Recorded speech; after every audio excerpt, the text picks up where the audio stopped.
फुटांवर गेली आहे। तर दुसरीकडे राधानगरी धरणाच्या 4 दरवाजांमधून अजूनही पाण्याचा विसर्ग सुरूच आहे। त्यामुळे कोल्हापूर शहरातील सखल भागात पाणी साचायला सुरुवात झालेली आहे। कोल्हापूर जिल्ह्यातील कुरुंदवाड आणि औरवाड या गावाला पुराचा फटका बसलाय। तसंच कोल्हापूर रत्नागिरी मार्गावर 4 फुटांपेक्षा जास्त पाणी पाहायला मिळतंय।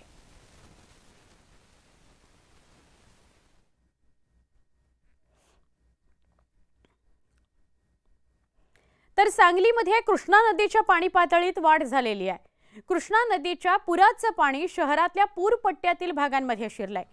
नदी शेजारच्या अनेक भागांना पुराचा वेढा बसला असून अनेक घरांमध्ये पुराचं पाणी शिरलंय। सांगलीमध्ये खबरदारीचा उपाय म्हणून लष्कराची टीमही दाखल झाली आहे। सांगली आणि मिरजच्या ज्या सखल भागामध्ये पुराचं पाणी येतं त्या ठिकाणी या टीमने पाहणी केली।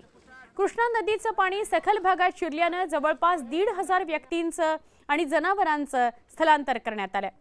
कृष्णेची पूर परिस्थिती नियंत्रणात असून पूर परिस्थितीशी सामना करायला प्रशासन सज्ज झाल्याचं जिल्हाधिकाऱ्यांनी सांगितलं।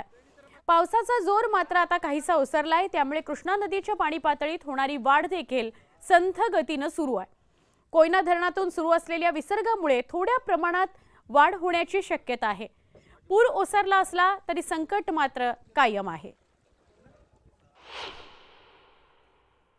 वास्तविक पाहता 40 फुटावर पाणी जेव्हा सांगली जिल्ह्यामध्ये जातं तेव्हा पूर परिस्थिती निर्माण होते आणि म्हणून काळजी घेण्याकरता सावध राहण्याकरता या ठिकाणी प्रशासनाने स्थानिक कार्यकर्त्यांनी आज या ठिकाणी नदीकाठ असणाऱ्या गावांमध्ये आणि सांगली शहरातील सुद्धा नदीकाठ असणाऱ्या जे काही परिसर आहे तिथल्या लोकांना स्थलांतरित केलेलं आहे आणि या ठिकाणी अनेक गोष्टींची खबरदारी घेतलेली आहे। स्थलांतरित केलेल्या लोकांना सुद्धा जेवणाची व्यवस्था हे प्रशासन काँग्रेस पक्षाचे आमचे सर्व नेते कार्यकर्ते करतायत।